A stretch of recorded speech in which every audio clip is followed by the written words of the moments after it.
Puji Tuhan, kita akan mendengarkan renungan kebenaran firman Tuhan. Mari kita berdoa. Terima kasih Tuhan, kami mengucap syukur untuk penyertaan dan kebaikan Tuhan dalam hidup kami. Sebentar kami akan mendengarkan firman-Mu, pelita bagi kaki kami dan terang bagi jalan kami. Kiranya urapan-Mu boleh menjadi bagian kehidupan kami, sehingga kami boleh mengerti isi hati Tuhan. Sembunyikan kami semua di belakang salib Tuhan, Yesus yang semakin nampak, dipermuliakan dan semakin bertambah, dan kami semakin berkurang. Kuasa kegelapan, roh jahat, kami patahkan, hancurkan di dalam nama Tuhan Yesus Kristus, pergi dari hati dan pikiran kami, dari kehidupan kami. Kami hanya serahkan semua pikiran kami, hati kami ke dalam pimpinan firman dan pimpinan Roh Kudus. Kami siap menyambut firman-Mu, bersyukur dalam nama Tuhan Yesus Kristus. Haleluya. Amin. Puji Tuhan, saudara semua, kita akan berbicara dengan tema besar kita tentang kasih. Dan salah satu karakter dari kasih adalah kasih menutupi segala sesuatu. Dan tema kita hari ini, kita berbicara tentang pengampunan. Ayat pokok terdapat di dalam Matius pasal yang ke-18, ayat yang ke-27. Demikian firman Tuhan. Lalu tergeraklah hati raja itu oleh belas kasihan akan hamba itu, sehingga ia membebaskannya dan menghapuskan hutangnya. Pembahasan kita, berikan kami hati seperti hatimu, sehingga dapat mengampuni orang yang bersalah kepada kami. Kita akan lihat sebuah perumpamaan di dalam kitab Injil Matius ayat yang ke-18, perumpamaan tentang pengampunan. Setelah mengajarkan bahwa orang Kristen harus merencanakan untuk menawarkan pengampunan tanpa batas dalam Matius 18 ayat 21 dan 22, maka Yesus mengilustrasikan dengan sebuah perumpamaan tentang seorang pelayan berhutang kepada rajanya 10.000 talenta. 10.000 talenta. Nah, satu talenta itu kurang lebih 6.000 dinar. Dan upah pekerja satu orang itu 1 dinar. Jadi 1 talenta itu upah seorang pekerja selama 16 tahun 4 bulan sampai dengan 20 tahun. Dan ini hutangnya dikali 10.000. Berarti 20 tahun, ingat saja 16 tahun dikali 10.000. Satu jumlah yang sangat besar dan mustahil untuk membayangkan seorang hamba akan berhutang kepada seorang raja. Bukan akan, tetapi yang berhutang kepada seorang raja. Ini tentu saja merupakan tanda kesabaran raja untuk membiarkan hutang itu atau hal itu terjadi. Roma 2 ayat 4 mengatakan, maukah engkau menganggap sepi kekayaan kemurahannya, kesabarannya, dan kelapangan hatinya? Tidakkah engkau tahu bahwa maksud kemurahan Allah ialah menuntun engkau kepada pertobatan? Karena sang hamba tidak dapat membayar, raja telah memerintahkan agar dia dan keluarganya dijual sebagai budak untuk dapat melakukan pembayaran. Kemudian pelayan itu, Alkitab mencatat, memohon kepada raja untuk bersabar dan berjanji untuk membayar kembali semua hutangnya. Yang jelas ini tidak mungkin. Dalam pasal 18 ayat yang ke-26. Lalu kemudian perumpamaan ini berubah ke arah yang sama sekali tidak terduga oleh para pendengarnya. Raja itu memilih mengasihani pria itu. Raja tersebut tidak membuat rencana pembayaran, skema pembayaran berapa tahun. Dia tidak memotong hutang hamba itu menjadi 2, potongan 50%, tetapi raja ini memilih untuk merasa kasihan kepada hambanya. Raja hanya memaafkan seluruh jumlah. Dia menghapus keseluruhan hutang dari hamba itu. Hutang itu hilang. Jika tidak mungkin membayangkan berhutang kepada seorang raja dengan jumlah uang itu, kemungkinan akan lebih mustahil lagi bagi pendengar Yesus saat itu untuk membayangkan seorang raja memaafkan hutang, menghapus hutang hambanya. Nah, dalam kisah ini, sang raja melakukan hal tersebut. Dalam kisah yang Yesus sampaikan, sang raja melakukan hal tersebut. Makna yang muncul di balik perumpamaan Yesus ini mulai terbentuk. Dan beberapa pendengar pertamanya mungkin mulai berpikir bahwa mereka memahaminya. Hutang dosa tampaknya sering dibandingkan dengan hutang keuangan pada waktu itu. Inilah seorang raja yang kaya, yang kuat, yang tidak hanya dengan sabar berdiri sementara seorang pelayan mengumpulkan hutang yang jumlahnya begitu besar dan membingungkan. Lalu sang raja kemudian memaafkan hutangnya, menghilangkan hutangnya. Ini dimaksudkan untuk menjadi sebuah gambaran yang kuat untuk keselamatan melalui iman kepada Kristus Yesus. Saudara dapat membaca nanti Roma 5 ayat 8 dan Titus 3 ayat yang kelima. Namun, perumpamaan itu berlanjut.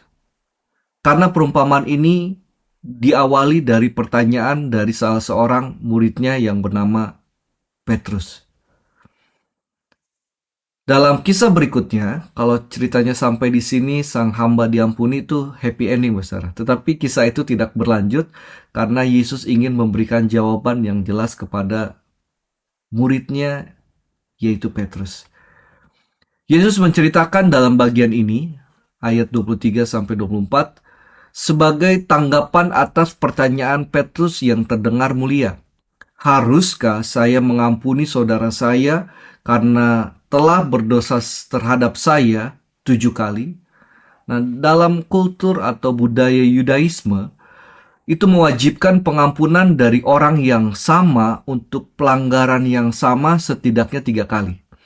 Dan Petrus menawarkan 7 kali, artinya ini 2 kali lipat ditambah 1. Satu hal yang ekstra, menyarankan untuk mengambil langkah ekstra ketika datang untuk mengampuni orang lain. Ayat 21 dan 22. Nah, perumpamaan ini digunakan untuk menunjukkan betapa terbatasnya pemikiran Petrus untuk saling mengampuni atau memaafkan. Berapa banyak yang harus dimaafkan oleh seorang pria yang diampuni oleh raja dengan hutang 10.000 talenta seumur hidupnya. Lalu bersedia untuk mengampuni atau memaafkan orang lain. Nah, pria dalam perumpamaan itu menolak untuk memaafkan hutang upah 100 hari atau 100 dinar dari orang lain kepada dirinya. Sehingga menyebabkan setiap pendengar setuju dengan pendapat raja bahwa pria itu jahat. Mungkin mereka bahkan bersorak ketika pria itu dilemparkan ke dalam penjara. Namun kini Yesus menegaskan inti dari perumpamaan itu, kisah itu. Bapanya di sorga, Allah juga akan memenjarakan setiap orang yang tidak mengampuni saudaranya dengan sepenuh hati. Allah menghendaki mereka yang diampuninya untuk mengampuni setiap orang yang berdosa terhadap mereka, sampai sebesar dosa mereka sendiri telah diampuni. Karena setiap dosa yang kita lakukan adalah dosa terhadap Allah. Mereka yang diampuninya, diampuni atas setiap dosa, setiap kesalahan dan pilihan yang jahat yang pernah kita lakukan sepanjang hidup kita. Tidak seorang pun akan pernah berdosa terhadap kita sebesar dosa kita terhadap Allah. Sekarang bagaimana kita diampuni? Hanya melalui iman kepada Yesus dan kasih karunia Allah. Efesus 2 ayat yang ke-8 sampai 9. Dia yang menceritakan kisah ini, perumpamaan ini tentang pengampunan, yaitu Yesus, akan mati di kayu salib untuk membayar harga dosa semua orang yang percaya kepadanya. Yohanes 3 ayat 16 sampai 18, Kolose 2 ayat yang ke-14. Sekarang dia memberitahu kita bahwa Allah tidak akan mengampuni mereka yang tidak mau mengampuni sebagaimana mereka telah diampuni. Ini bukan karena pengampunan merupakan prasyarat atau syarat sebuah keselamatan. Tidak, saudara. Titus 3 ayat 5. tetapi karena pengampunan merupakan tanda dari mereka yang telah sungguh-sungguh diselamatkan. Orang yang telah diampuni, maka dia harus mengampuni. Itulah tanda dia telah diselamatkan. Keselamatan hanya datang dari Yesus, tetapi ketika dia telah diampuni, maka orang itu dapat mengampuni orang lain. Rahmat Tuhan bagi kita adalah mutlak dan satu-satunya harapan kita untuk menghabiskan kekekalan bersama Tuhan.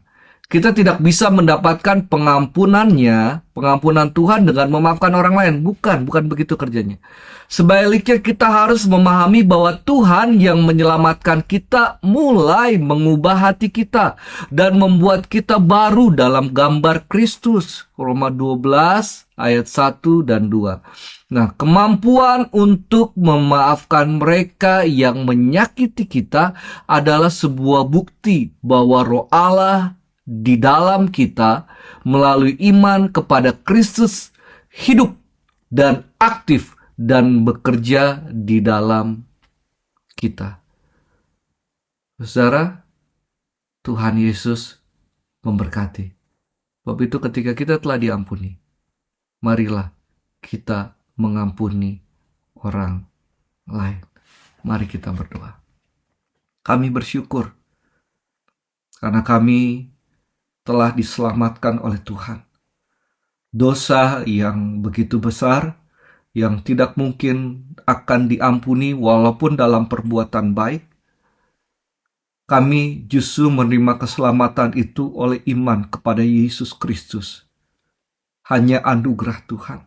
Dan Tuhan mengingatkan kami, sebagaimana Petrus berkata berapa banyak kami harus mengampuni. Tuhan bilang, sebagaimana kamu diampuni oleh Tuhan, ampunilah orang lain. Mengampuni bukan perkara yang mudah.